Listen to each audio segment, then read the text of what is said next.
Lerei para nossa edificação espiritual o Salmo 138. Render-te-ei graças, Senhor, de todo o meu coração. Na presença dos poderosos te cantarei louvores. Prostrar-me-ei para o teu santo templo e louvarei o teu nome, por causa da tua misericórdia e da tua verdade, pois magnificaste acima de tudo o teu nome e a tua palavra. No dia em que eu clamei, tu me acudiste e alentaste a força da minha alma. Render-te-ão graças, ó Senhor, todos os reis da terra, quando ouvirem as palavras da tua boca, e cantarão os caminhos do Senhor, pois grande é a glória do Senhor. O Senhor é excelso, contudo, atenta para os humildes. Os soberbos, ele os conhece de longe. Santo e bendito Deus, louvado seja o teu santo nome.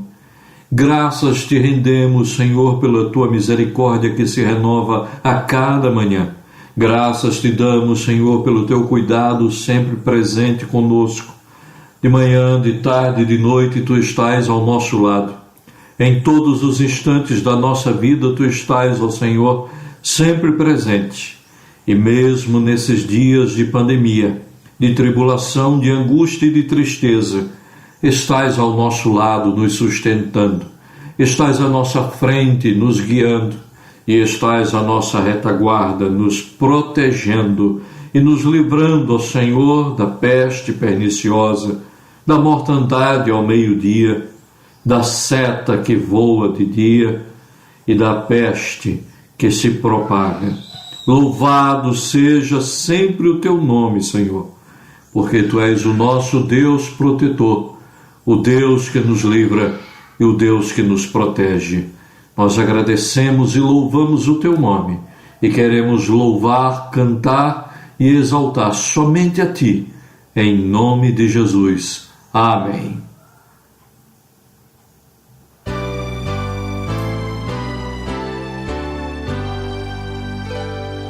Deus está no templo, Pai onipotente, a seus pés nos humilhamos, servos consagrados, reverentemente ao Deus Santo adoramos. Por favor, com amor, espiritualmente, Deus está no templo, Cristo está no templo, sumo benefício, por seu sangue nos foi dado. Ele, o bom Cordeiro, foi o sacrifício, expiou o vil pecado, escolheu e sofreu o cabal suplício. Cristo está no templo.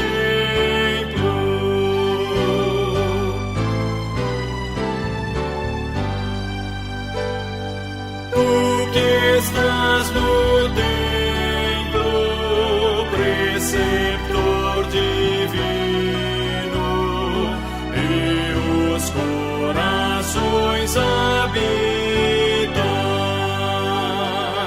tu paciente mestre, dá-nos teu ensino, aclarando as leis benditas. De prazer conhecer a graça infinita, sim, estás no templo.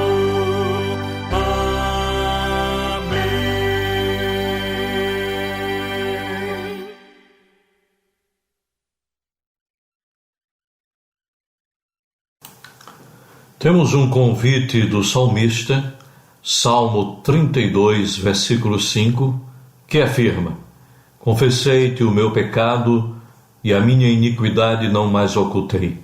Disse: Confessarei ao Senhor as minhas transgressões, e tu perdoaste a iniquidade do meu pecado. Confessemos silenciosamente os nossos pecados a Deus.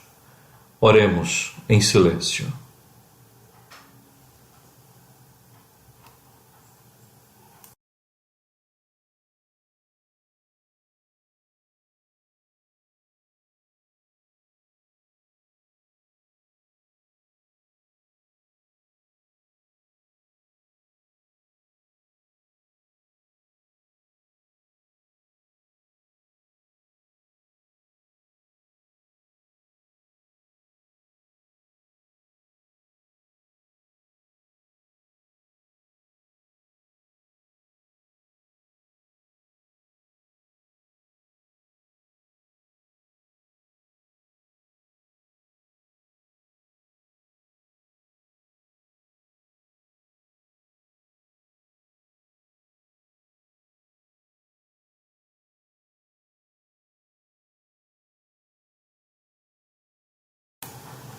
Cantemos para a glória do Senhor o hino Aleluia ao Deus Trino, certos do perdão que Ele nos concedeu através do seu Filho Jesus Cristo.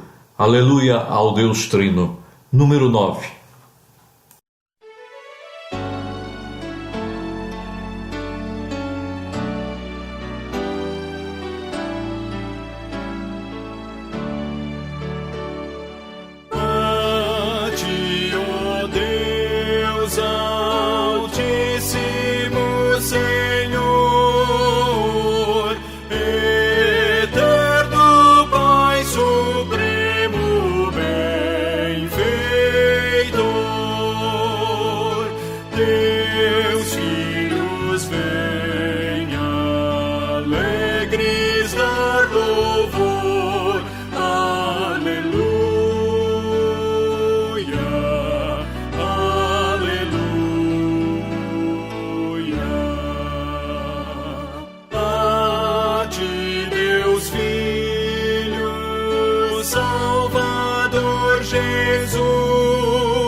Sobre a cruz, aleluia,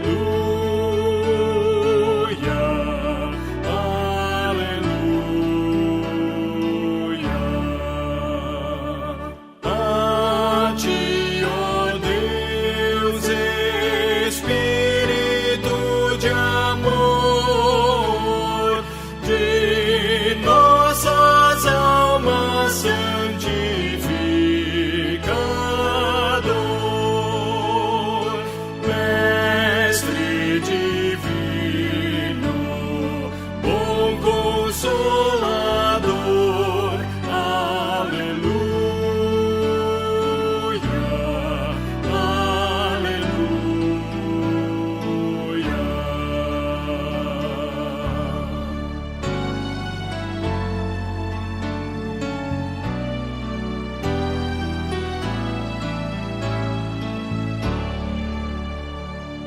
Oh Deus triuno,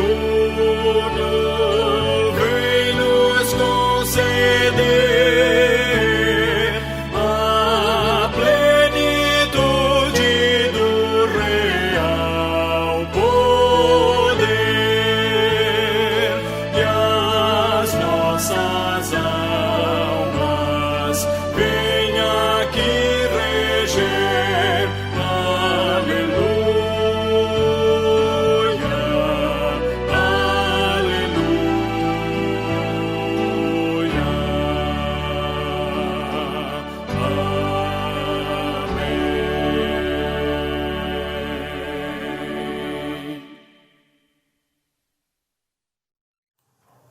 Quero lhe convidar para abrir a palavra do Senhor no Evangelho de Mateus, capítulo 5, versículo 43 a 48.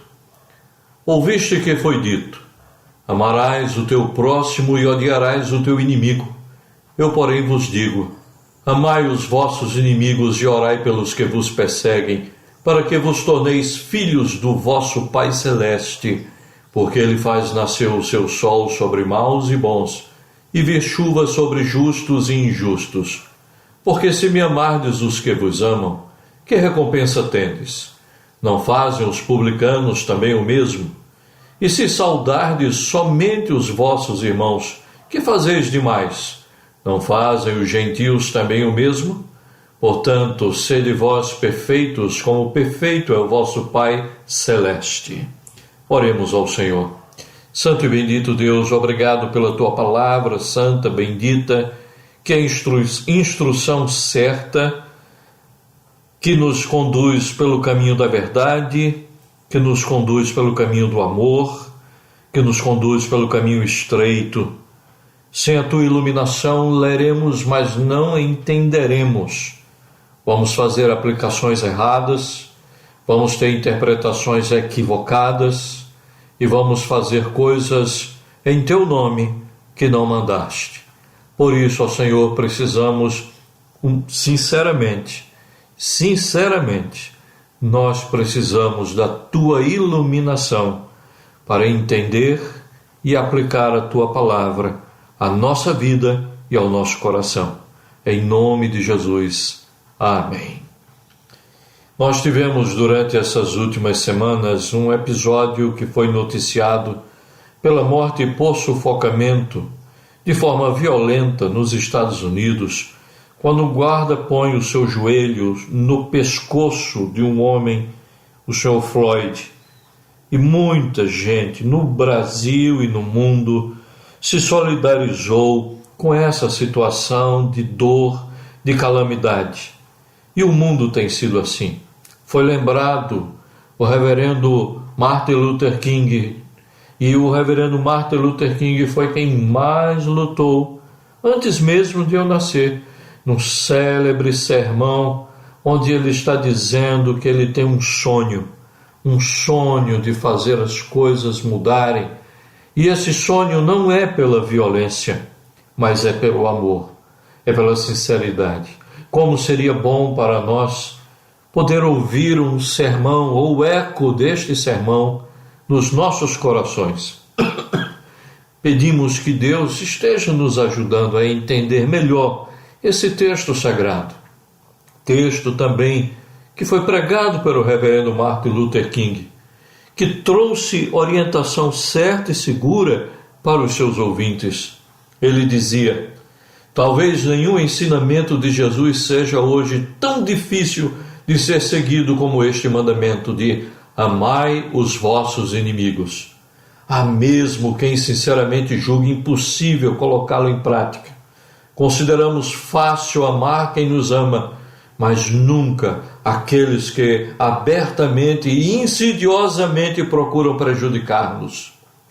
Outros ainda, como o filósofo Nietzsche, sustenta que a exortação de Jesus para amarmos os nossos inimigos prova que a ética cristã se destina somente aos fracos e aos covardes e nunca se pode aplicar aos corações corajosos e aos corações fortes.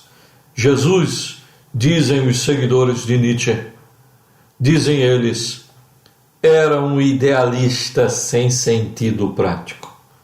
Apesar dessas dúvidas prementes e persistentes objeções, o mandamento de Jesus desafia-nos hoje com a nova urgência. Insurreições sobre insurreições demonstram que o homem moderno caminha ao longo de uma longa estrada semeada de ódios, que fatalmente o conduzirão à destruição e à condenação. O mandamento para amarmos os nossos inimigos, longe de ser uma piedosa imposição de um sonhador utópico, é uma necessidade absoluta para podermos sobreviver. O amor pelos inimigos é a chave para a solução dos problemas do nosso mundo. Jesus não é um idealista sem sentido prático, é um realista prático. Estou certo de que Jesus compreendeu a dificuldade. A dificuldade meramente ao ato de amar os nossos inimigos. Nunca pertenceu ao número dos que falam fluentemente sobre a simplicidade da vida moral. Sabia que toda verdadeira expressão de amor nasce de uma firme e total entrega a Deus. Quando Jesus diz: amai os vossos inimigos, não ignora a dificuldade dessa imposição e conhece bem o significado de cada uma das suas palavras. A responsabilidade que nos cabe como cristãos é a de descobrir o significado desse mandamento e procurar apaixonadamente vivê-lo toda a nossa vida.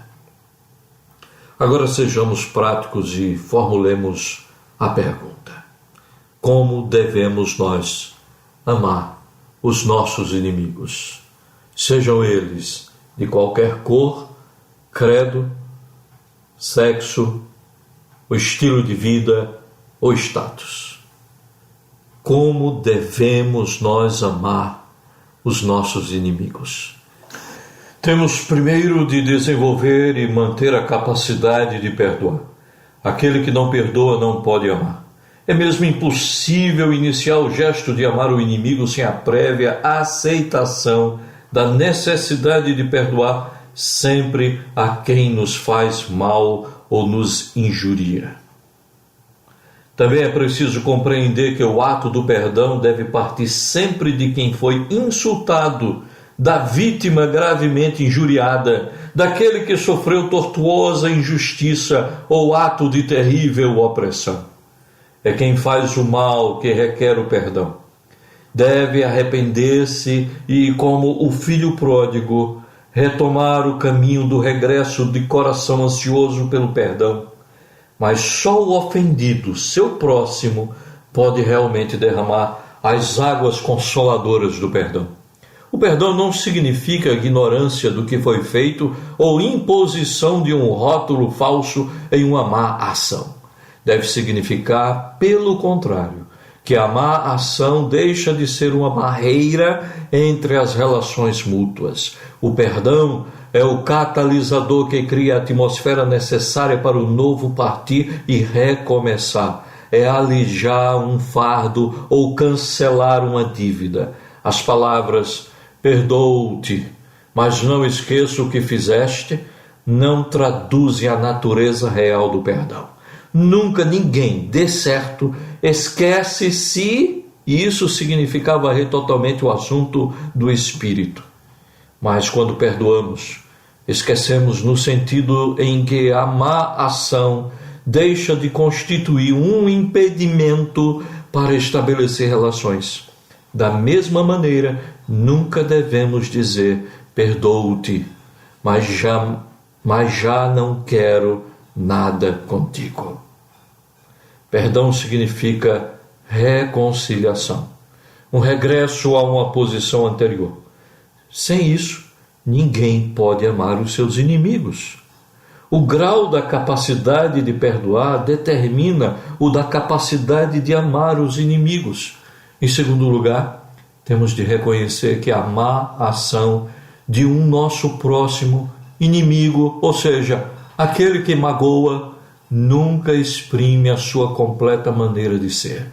É sempre possível descobrir um elemento de bondade no nosso inimigo. Existe algo de esquizofrênico em cada um de nós, que divide tragicamente a nossa própria personalidade e trava-se uma persistente guerra civil dentro de nossas vidas. Há em nós alguma coisa que nos obriga a lamentarmos-nos, como o poeta latino Ovídio. Vejo e aprovo o que é melhor, mas sigo o que é pior. E podemos lembrar de Platão, que comparava a pessoa humana a um cocheiro que guiasse 2 cavalos possantes e cada um deles puxasse o carro em direções opostas. Também podemos repetir o que disse o apóstolo Paulo: pois não faço o que prefiro, e sim o que detesto. Isso significa muito simplesmente que naquilo que temos de pior, há sempre algo de bom. Assim como no melhor existe algo de mal. Quando percebemos isso, sentimos-nos menos prontos a odiar os nossos inimigos. E quando olhamos para além da superfície ou para além do gesto impossível da maldade, descobrimos em nosso próximo um certo grau de bondade e percebemos que o vício e a maldade dos seus atos não traduzem inteiramente aquilo que ele de fato é. Observamo-lo a uma nova luz.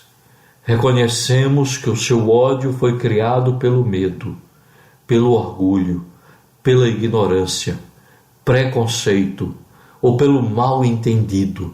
Mas vemos também que, apesar disso tudo, a imagem de Deus se mantém inefavelmente gravada no seu ser. Amamos os nossos inimigos porque sabemos então que eles não são completamente maus, nem estão fora do alcance do amor redentor de Deus. Em terceiro lugar, não devemos procurar derrotar ou humilhar o inimigo. Nada de humilhação, mas antes granjear a sua amizade e a sua compreensão. Somos capazes, por vezes, de humilhar o nosso maior inimigo. Há sempre, inevitavelmente, um momento de fraqueza em que podemos enterrar no seu flanco a lança vitoriosa, mas nunca deveremos fazê-lo. Todas as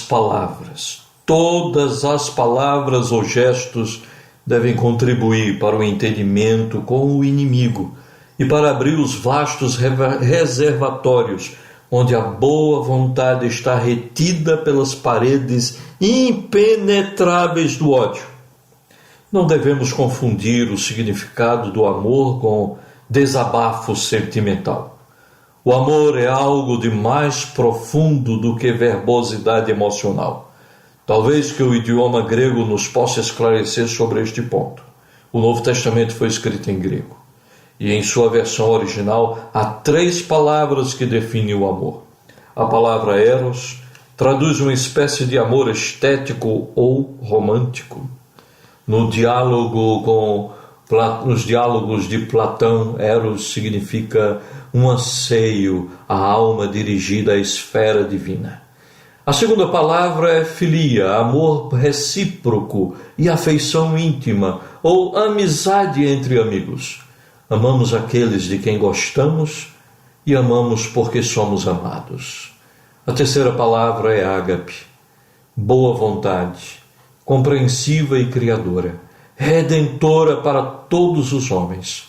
Amor transbordante que nada espera em troca. Ágape é o amor de Deus, agindo no coração do homem. Nesse nível, não amamos os homens porque gostamos dele, nem porque os seus caminhos nos atraem, nem mesmo porque possuem qualquer centelha divina. Nós os amamos porque Deus os ama. Nessa mesma medida, amamos a pessoa que pratica a má ação, embora detestemos a ação que ela praticou.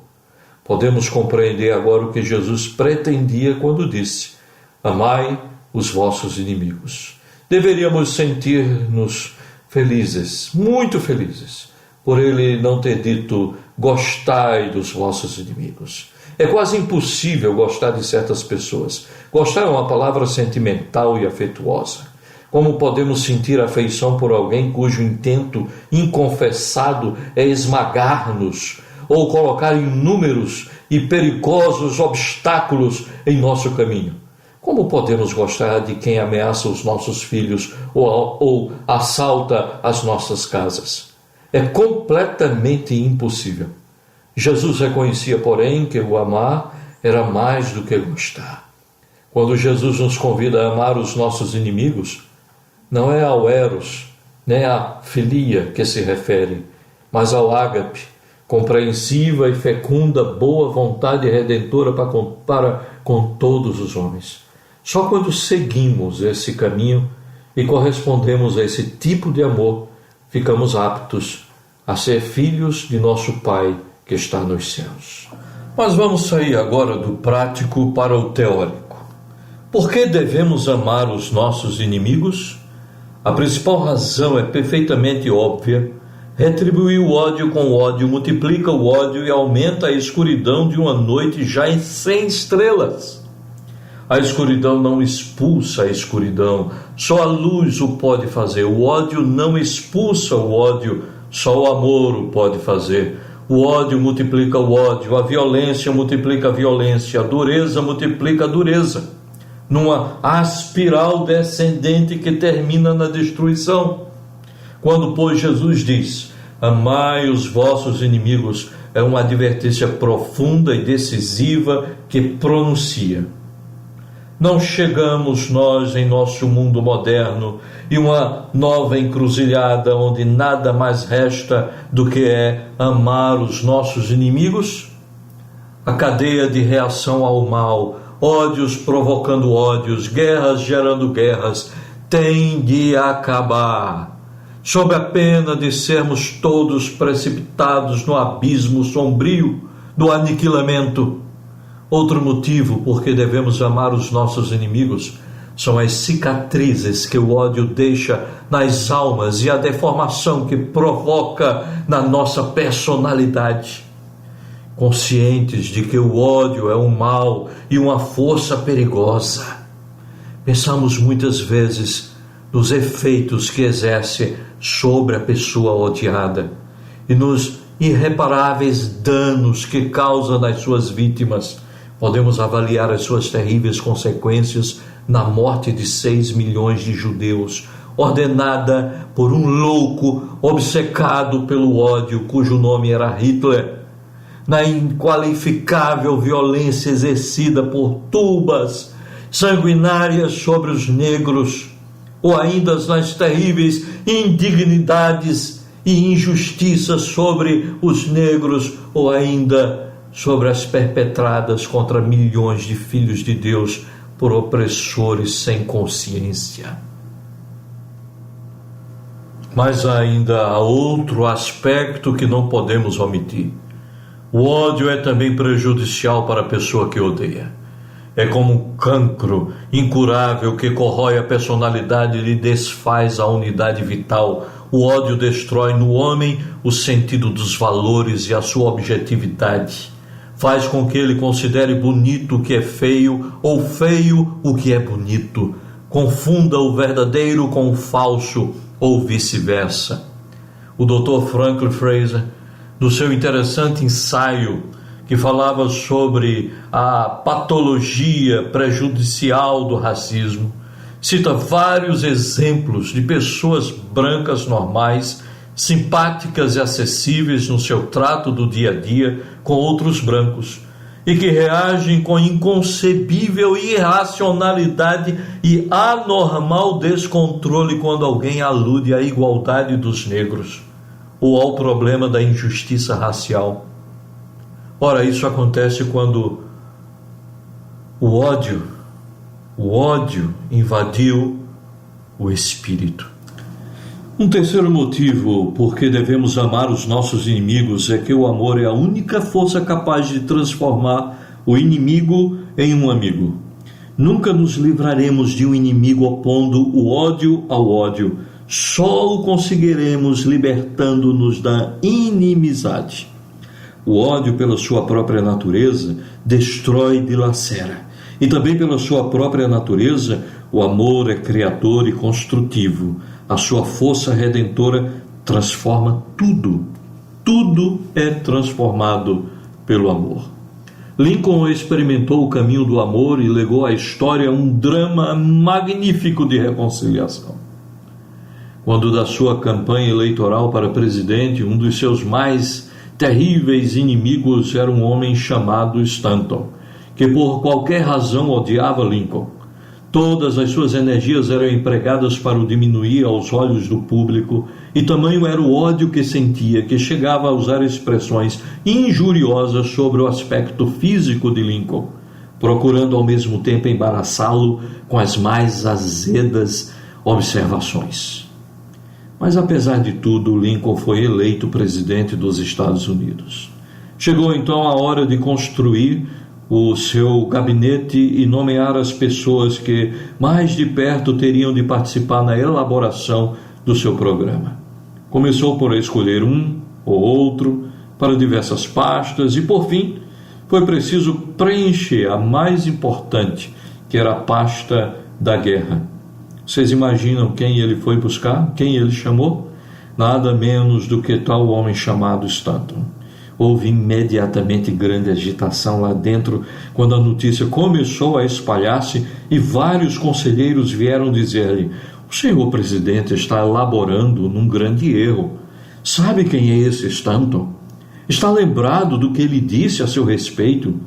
Olhe que ele é seu inimigo e vai tentar sabotar a sua política. Pensou bem no que vai fazer? A resposta de Lincoln foi nítida e concisa. Sei muito bem quem é Stanton e as coisas desagradáveis que tem dito de mim. Considerando, porém, o interesse da nação, julgo ser o homem indicado para este cargo. Foi assim que Stanton se tornou secretário da guerra do governo de Abraham Lincoln e prestou inestimáveis serviços ao país e ao seu presidente. Alguns anos mais tarde, Lincoln foi assassinado e grandes elogios lhe foram feitos. Ainda hoje, milhões de pessoas o veneram como o maior homem da América. H.G. Wells considerava-o um dos 6 maiores vultos da história. Mas de todos os elogios que lhe fizeram, os maiores são constituídos, de certo, pelas palavras de Stanton. Junto ao corpo do homem que ele odiara, Stanton a ele se referiu como um dos maiores homens que jamais tivesse existido e acrescentou: agora pertence à história. Se Lincoln tivesse retribuído ódio com ódio, ambos teriam ido para a sepultura como inimigos implacáveis, mas pelo amor, Lincoln transformou um inimigo num amigo. Foi essa mesma atitude que tornou possível, durante a Guerra Civil e quando os ânimos estavam mais azedos, uma palavra sua a favor do Sul. Quando um assistente de Lincoln chegou até ele, aterrorizada, escandalizada, Lincoln falou o seguinte para ela: minha senhora, não será fazendo deles meus amigos que destruirei os meus inimigos? Este é o poder do amor que redime. Precisamos nos apressar a dizer que não são esses os supremos motivos para amar os nossos inimigos. Há uma razão muito mais profunda para explicar por que somos intimados a fazê-lo, e está claramente expressa nas palavras de Jesus: amai os vossos inimigos e orai pelos que vos perseguem, para que vos torneis filhos do vosso Pai Celeste. Somos chamados para essa difícil incumbência, com o fim de realizarmos um parentesco único com Deus. Somos, em potência, filhos de Deus, e através do amor, essa potencialidade torna-se realidade. Temos a obrigação de amar os nossos inimigos, porque somente amando-os podemos conhecer Deus e experimentar a beleza da sua santidade. É claro que nada disso é prático.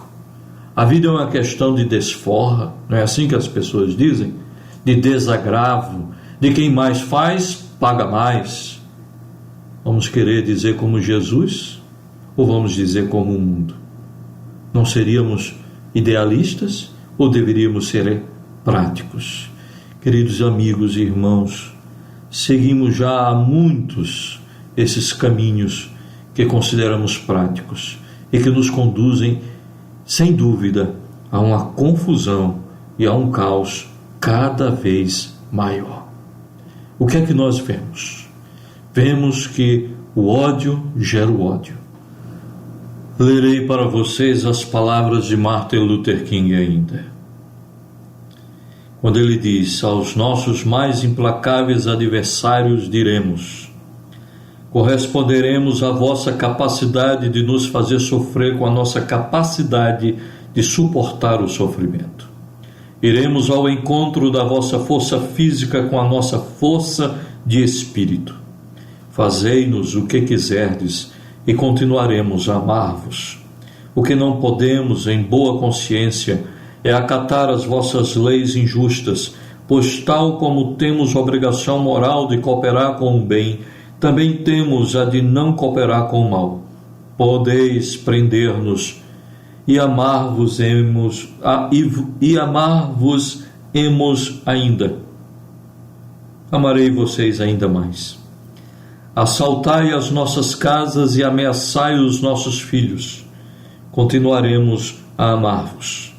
Enviai os vossos encapuçados perpetradores da violência para espancar a nossa comunidade quando chega a meia-noite. E quase mortos, amar-vos-emos ainda. Tendes, porém, a certeza de que acabareis por ser vencidos pela nossa capacidade de sofrimento. E quando um dia alcançarmos a vitória, ela não será só para nós. Tanto apelaremos para a vossa consciência e para o vosso coração, que vos conquistaremos também, e a nossa vitória será dupla. De fato, irmãos, nesses tempos que ainda persistem o racismo, não vamos vencer o racismo com ódio, vamos vencer o racismo com amor. Vamos vencer os inimigos com amor.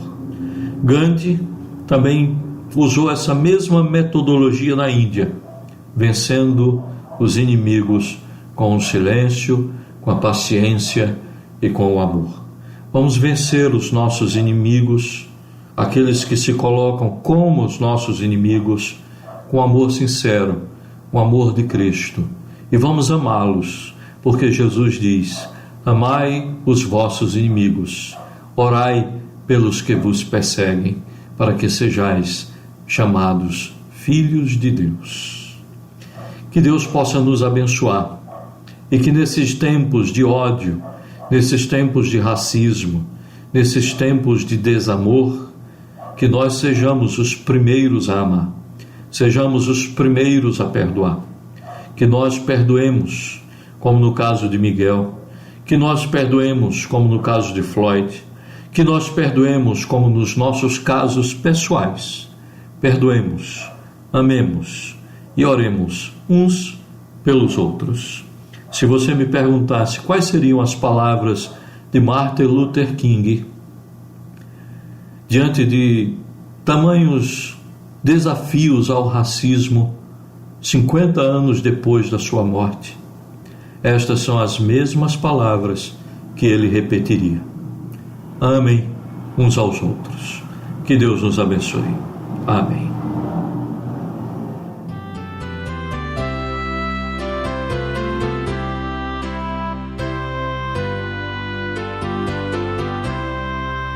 As grutas, as rochas imensas dos mundos, o grande esplendor proclamam bem alto constantes um hino ao teu nome, Senhor. Nos céus e no mar e na terra, nos bosques, nos prados em flor, no fragoso ao cantil, na amplitude celeste, um hino ressoa ao Senhor. Do céu as estrelas brilhantes, dos mares o grande fragor, e as brisas entoam ridentes um hino ao teu nome, Senhor. Nos céus e no mar e na terra,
tu, pecador que vagueias, que fazes ao teu Criador, não achas momento em que cantes hino de glória ao Senhor, nos céus e no mar e na terra, nos bosques, nos prados em flor, no fragoso cantil, na plenitude celeste, hino ressoa ao Senhor.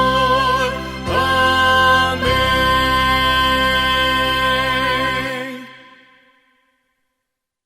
Vamos receber a bênção do Senhor. Que a graça do Senhor Jesus Cristo, o amor do nosso Deus e Pai e a consolação do Espírito Santo seja sobre todo o povo de Deus, desde agora e para todo sempre.